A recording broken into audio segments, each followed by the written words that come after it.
Have you ever looked at the moon and felt like it was watching you back? Quiet, gentle, but somehow lonely. Long before the stars became symbols, before gods ruled from marble thrones, there was a whisper in the forest, a name carried by the wind, Artemis, born under moonlight to a mother who defied the heavens themselves. While the skies trembled with Hera's wrath, a little girl opened her eyes to the silence of nature and never looked back. She wasn't made for Olympus, for thrones or crowns or feasts of the gods. She was made for the wild, for the forests that breathe, for the wolves that sing beneath her moon, and for the endless solitude that felt more like home than any palace ever could. But her freedom came with a price. The world of gods does not forgive defiance, and every vow she made echoed with the sound of eternal distance. This isn't just the story of a goddess. It's the story of what happens when a woman chooses strength over comfort, silence over chaos, and solitude over love. So tonight, let the noise of the world fade away. Take a slow, deep breath and let yourself drift into a realm where the air smells like pine and moonlight, where every shadow has a heartbeat and every gust of wind carries a secret. Because this is the story of Artemis, the virgin huntress, the protector of nature, and the goddess who chose to walk alone, so the world could learn what true strength looks like. Crescent Moon, if you enjoy calm, mysterious stories from the ancient world, hit that subscribe button so you don't miss the next hidden legend. And drop a comment below with your city and the time you're watching. Let's see where in the world this story finds you tonight. Globe showing Europe, Africa. The forest was quiet that night. So quiet that even the stars seemed to hold their breath. And beneath their pale glow, somewhere deep within the mountains of Delos, a woman cried out, her voice breaking through the still air like the first crack of thunder before a storm. That woman was Leto, banished, hunted, alone. She had defied the queen of Olympus herself, Hera, by bearing the children of Zeus. And now, the skies above her were closed, the lands beneath her feet cursed, and every living creature forbidden to give her shelter. But destiny has a way of finding cracks in even the cruelest of walls. On that island, small, trembling, and drifting upon the Aegean Sea, Leto found refuge. The air shimmered with divine stillness. The waves whispered promises to her. And then, with the gentle push of moonlight, twin cries filled the air. The first was Artemis, calm, steady, as if she already understood the silence of the world. The second was Apollo, bright, fierce, a spark that demanded to be seen. And while the world would later know Apollo as the god of light, prophecy, and music, it was Artemis who carried the mystery of the night itself. From the moment she opened her eyes, she was drawn to the quiet, to the spaces between sound, to the rustle of leaves and the rhythm of the wind. Even as a child, she never belonged to Olympus. The golden halls, the endless chatter, the hunger for power, none of it felt like home. Instead, she wandered, barefoot, curious, fearless, through forests untouched by man, where ancient trees whispered secrets to her. The animals didn't run from her. They followed. The deer, the wolves, even the smallest birds, they seemed to recognize something divine, yet familiar. She wasn't a conqueror. She was a companion. But even the purest of souls cannot escape the gaze of Olympus forever. One evening, as the horizon melted into gold, Zeus appeared before her. The mighty ruler of gods, her father, looked upon his daughter with something rare in his eyes, admiration. He asked her what she desired most in this world. Power? Wealth? Worship? She looked up at him, her voice calm but unshakable. I want none of that, she said. I want the freedom to roam, to protect what others destroy. I want a bow that never misses, and a life untouched by any man. The silence that followed was long and heavy. Then Zeus, perhaps out of pride, perhaps out of fear, granted her wish. In that moment, the moon seemed to bloom in the sky for the first time, and Artemis, no longer a child, became something else entirely. the Huntress, the protector of the wild, the goddess of the moon. But power always carries a shadow. For every step she took in freedom, a whisper followed her. She defies love. She rejects men. She hunts those who hunt. The gods began to murmur. Some admired her purity. Others envied her independence. And Hera, always watching, saw in Artemis the same defiance that once burned in her mother, Leto. It was not long before the world began to test her vows. One night, as Artemis bathed in the glow of her own moon, a hunter named Actaeon stumbled upon her sacred spring. He didn't mean to find her, or perhaps he did. Curiosity is a dangerous thing. For a brief second, he saw her, the divine huntress, unguarded, her form gleaming like silver water. And in that single moment, everything changed. Her eyes met his, and the forest seemed to freeze. The wind stopped, the moon held still, and in that terrifying silence, she raised her hand. No words, no mercy. The next sound was the desperate cry of a stag. Actaeon, once human, now transformed into the very creature he used to hunt. His hounds, confused and frantic, turned on him, and beneath the light of the moon, the hunter was devoured by his own beasts. From that day, mortals learned to whisper her name, not in prayer, but in awe. Artemis, the untouchable one, the one who walked alone, and yet was never alone. Still, even among the gods, solitude comes with a price. As she wandered through ages, she began to feel the weight of her own vow. The forests echoed her name, but never answered. The moon followed her faithfully, but could never speak. In her silence, she began to wonder, had she chosen freedom or loneliness? Sometimes, late at night, when the stars looked too much like eyes, Artemis would stand at the edge of the world and watch the ocean. The waves shimmered under her moonlight, and she'd think about the mortals. Fragile, foolish, but alive with something even gods could envy. She envied their fleeting connections, their laughter, their pain, their ability to love without fear of eternity. And yet, every time the thought grew too heavy, she would turn her gaze back to the trees, to the wolves that waited, to the deer that watched, and to the wind that whispered, "You are not alone, Artemis. You are the night itself." The gods above continued their endless wars and jealous feasts. But down below, among the shadows of nature, one goddess moved unseen, guarding every fragile breath of life that dared to bloom under her moon. And though mortals feared her, they also found comfort in her silence. Because somewhere, in the middle of that vast darkness, they knew the moon was watching, and it would not let them be alone. So, when you look at the moon tonight, and the world feels just a little too quiet, maybe, just maybe, it's her, Artemis, the goddess who walks where no one else dares, the guardian of the night, and the keeper of every untold secret the forest still hides. The moon was full that night, a silver coin hanging over a forest that never slept. And there, beneath its pale glow, moved Artemis, her bow in hand, her footsteps silent as breath. Every leaf, every shadow, every flicker of wind seemed to bend toward her, like the world itself knew who walked among them. The hunt was not just a ritual, it was her heartbeat. Every arrow she loosed was a prayer. Every kill a promise to keep the balance of nature alive.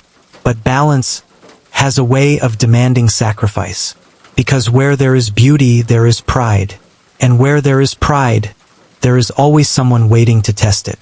One morning, as dawn crept shyly over the trees, a king named Ennius held a feast in honor of the gods.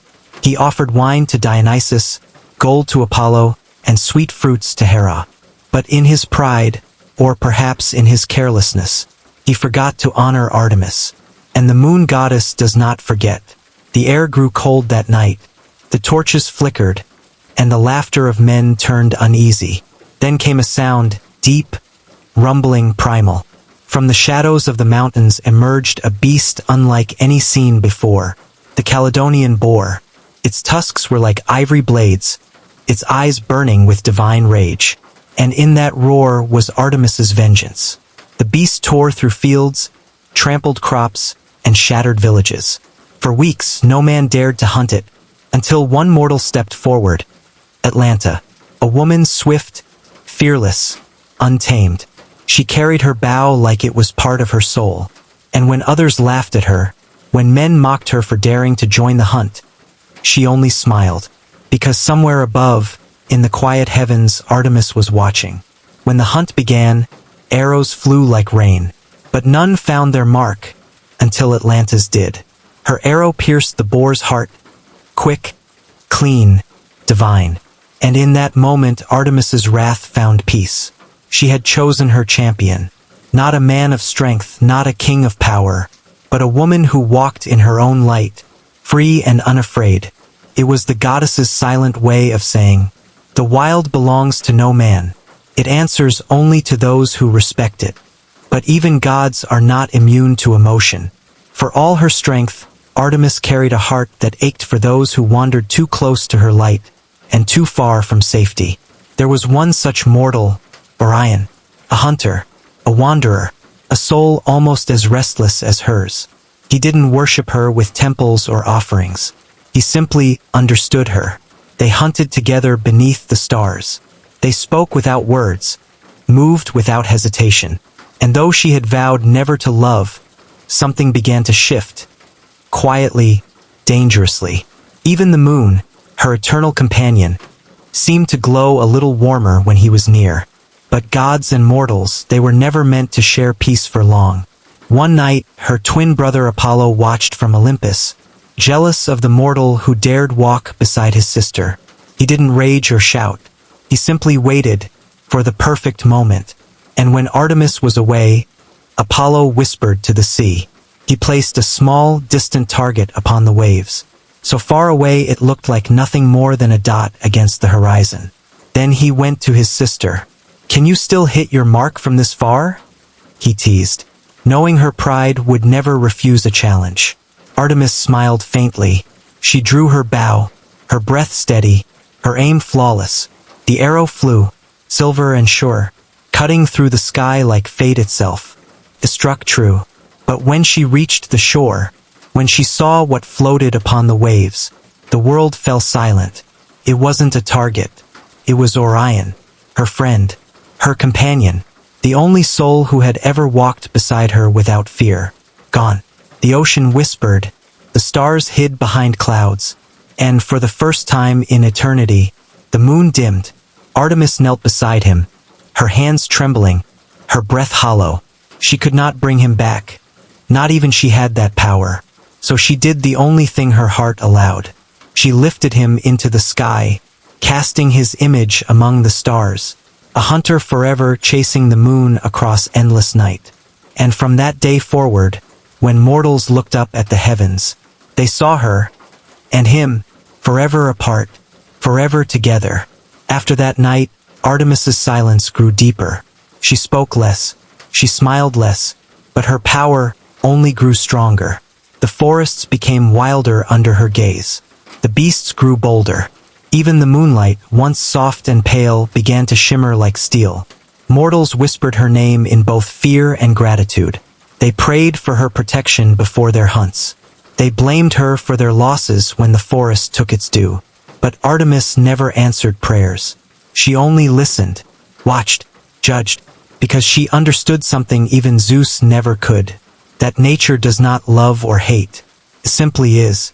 And her duty was not to rule it, but to preserve it. She became a symbol of both mercy and vengeance, of creation and destruction, the eternal balance between life and death. And sometimes, when the moon rose too bright, the gods swore they could still hear her voice, a whisper drifting through the pines, soft as wind, sharp as sorrow. Respect what you cannot tame. So the next time you look up at the stars and see Orion chasing the moon, remember, it's not just a constellation. It's a story, a warning, and a promise. Because the night does not forget, and neither does she. Artemis, the huntress who loved once, and learned that even gods cannot outrun heartbreak. There's a silence that only the moon understands, a stillness before justice awakens. For mortals it was just night, but for Artemis it was judgment hour, because when mortals forgot their place, When arrogance dared to step into the sacred wild, she was the shadow that reminded them, nature does not forgive easily. One such tale begins with a man named Actaeon, a hunter, proud and skillful, whose arrows sang through the forests like music. He had heard of the goddess who ruled the wild, but curiosity, that ancient human flaw, burned brighter than his caution. One afternoon, while chasing a stag, he stumbled upon a glade, hidden, serene, bathed in sunlight that filtered like gold through the trees. And there she was, Artemis, not the huntress in her armor of silver, but the woman beneath the goddess, bathing in a crystal spring, her bow resting on a rock beside her. The air was still. Even the wind dared not move. Actaeon froze. He didn't mean to look, or maybe he did, but it was too late. His eyes met the divine, and in that instant innocence turned into sin. The goddess rose, her gaze like moonfire. Her voice cut through the air, sharp, cold, divine. You have seen what no mortal should. She didn't scream. She didn't rage. She simply lifted her hand, and the curse fell like thunder. His skin rippled, his bones cracked, his breath turned into a howl. In moments, the hunter became the hunted. Where a man once stood, now stood a stag, trembling, terrified. His own hounds, loyal, fierce, blind to their master, sniffed the air, caught his scent, and tore through the forest. Actaeon ran, heart pounding, tears in his eyes, but the wild has no mercy, and Artemis had none left to give. When the forest grew quiet again, the moon rose higher, and the goddess turned away. To her it was not cruelty, it was balance, because even beauty must be protected by fear. But Artemis's justice was not always born of anger. Sometimes it was born of sorrow. There was once a queen named Niobe, whose pride reached even Olympus. She was mortal, but she was beautiful, powerful, and mother to many children. When the people of her city worshipped Leto, Artemis's mother, Niobe mocked them. Why worship a goddess who bore only 2 children? She said. I am greater. I am the true mother of nations. The words drifted upward, echoing through the heavens, and found their way to Artemis's ears. And that night, the moon turned red. Artemis and Apollo descended from Olympus, not as deities, but as judgment itself. They walked through the city in silence, their eyes glowing with starlight. Niobe stood proud, daring the gods to strike her, and they did. Arrow after arrow, swift, merciless, perfect. Each one found a child, each one a punishment for pride. By dawn, the city was still. Niobe knelt on the steps of her palace, her children's bodies around her like fallen petals. Even Apollo's bow lowered, but Artemis's gaze did not waver, for the goddess of the hunt knew the cost of defiance, and Niobe had hunted her own fate. They left her there, broken but alive, to remember what it means to challenge the divine. Niobe's tears never stopped, and the gods, moved at last, turned her into stone. Yet even in stone, her tears still flow. You can see them even now, on the cliffs of Mount Sipylus, the eternal monument to pride and to Artemis's sorrow. But perhaps her most haunting act of justice was not against kings or queens, but against love itself.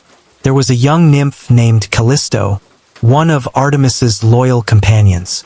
She was brave, kind, and devoted to the hunt. But Zeus, ever hungry, ever deceitful, set his eyes upon her. He disguised himself as Artemis, speaking in her voice, moving in her form. Callisto, believing it was her goddess, lowered her guard. And when the truth was revealed, shame and fear tore through her. She tried to hide it, but divine secrets cannot be hidden for long. When Artemis discovered what had happened, the betrayal, the broken vow of purity, her heart split in two. She loved Callisto, but her laws were unbending, and so, with trembling hands, she cast her out. Months later, when Callisto gave birth to Zeus's son, Hera, the queen of Olympus, found her, and in her rage, she turned the girl into a bear. Years passed. Callisto's son grew, a hunter, strong and noble. One day in the forest, he raised his spear toward a bear, not knowing it was his own mother. The gods above watched in silence. And just as the spear was about to strike, Artemis appeared, her eyes filled with pain and memory. She raised her hand, and the mother and son vanished, their forms lifted into the sky. Callisto became Ursa Major, the Great Bear, her son Ursa Minor, two constellations, forever chasing each other across the heavens, never meeting, never parting, a punishment and a mercy, because even in wrath, Artemis's heart was still that of a protector. When mortals whispered her name after that, it was not in fear alone, it was in awe. She was the goddess who punished betrayal, but also the one who turned pain into stars.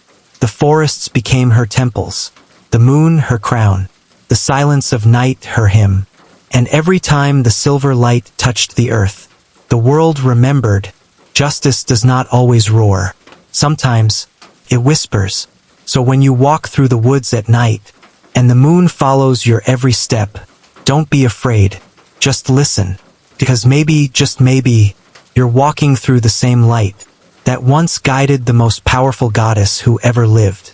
The Huntress, the protector, the one who loved fiercely, punished deeply, and kept her promises to both life and death. Artemis, the silent queen of the wild, crescent moon, in the whisper of the wind through the pines, in the soft rustle of leaves when no one's there, in the quiet pull of the moon across the ocean tides. That's where Artemis lives now. Not on Olympus, not in temples or marble statues, but in the heartbeat of the earth itself. Because even gods grow tired of being gods. There was a time when Artemis walked freely among mortals, unseen but deeply felt. She would roam the forests at dusk, the silver glow of her chariot painting the treetops. Wolves would rise from the shadows to walk beside her. Owls would follow her path, their golden eyes catching the moonlight. She had followers, yes, nymphs, maidens, warriors who swore to her name, but in truth she was always alone. Divinity, after all, comes with a price, eternal distance. She watched from afar as mortals laughed, loved, and lived their fleeting years. They built temples in her honor, offered sacrifices beneath the new moon, but she never stayed long enough to accept them in person. Because Artemis was not a goddess who craved worship. She craved freedom, and freedom meant solitude. Some say she found peace in it. Others whisper that it was loneliness disguised as purpose. Whatever the truth, her silence became her power. When Zeus thundered, when Poseidon raged, when Hera plotted, Artemis stayed quiet. She didn't fight for thrones or kingdoms. Her realm was simpler, older, purer. The untouched wilderness, the cry of the wild, the silver glow of a moon that never sleeps. But even peace has ghosts. There were nights when she would stand at the edge of the world, where the stars fall into the sea, and look upward, toward the heavens that she once called home. She remembered her brother, Apollo, the light to her darkness, the sun to her moon. Together, they were twins born of prophecy and fire. He ruled the day, she ruled the night. But time has a way of turning even light into memory. She could feel his warmth fade as centuries passed, the songs about him growing louder while hers grew softer, until she became just a shadow, a whisper, a name the poets used when they ran out of words for mystery. Still, she never resented him, because her silence was chosen. His light burned bright, hers endured. Mortals kept her alive in stories. Some feared her, others worshipped her beauty, but few truly understood her heart. They called her cold, because she refused to love. They called her vengeful, because she punished betrayal. They called her distant, because she walked alone. But none of them knew the truth, that Artemis didn't reject love. She simply couldn't belong to anyone, because belonging meant losing the very thing that made her divine. She wasn't built for devotion. She was built for balance. And in her silence, she watched the world move on, Kingdoms rise and crumble, oceans shift, mountains fall, stars die and are born again. Through it all, she remained. One legend says that, in her final mortal appearance, Artemis came to a dying forest. Its rivers dry, its animals gone. The villagers had cut down the trees for gold, forgetting the goddess who once protected them. She stood there under a pale moon, her bow unstrung, her eyes filled not with anger, but sadness. She placed her hand on the cracked earth, and whispered something, a word older than time itself. And when she left, the soil breathed again. A stream trickled through the roots, the trees shivered back to life, and the air smelled of rain and light. By dawn she was gone, but every full moon since, the forest glows faintly silver, as if she still walks there, unseen, guarding what little of the wild remains. Centuries have passed, the temples have crumbled, the myths have turned to bedtime stories, but Artemis endures, not as a goddess on a throne, but as a feeling. Every time someone stands beneath the moon and feels small yet safe, that's her. Every time a woman refuses to bow, a man chooses kindness over conquest, a soul finds peace in solitude, that's her too. Because Artemis was never just a goddess. She was a mirror, a reflection of the part of us that craves freedom, that finds beauty in stillness, that knows power doesn't always need to roar, can simply exist. And maybe that's why she still lingers, in the night sky, in the silver glow of quiet oceans, in the whisper of a breeze that smells like pine and rain. She's not gone, she's just everywhere. Her arrows no longer strike, her chariot no longer burns through the clouds, but her presence, her essence, lives in every calm night that holds the world still. Because even gods, in the end, become stories.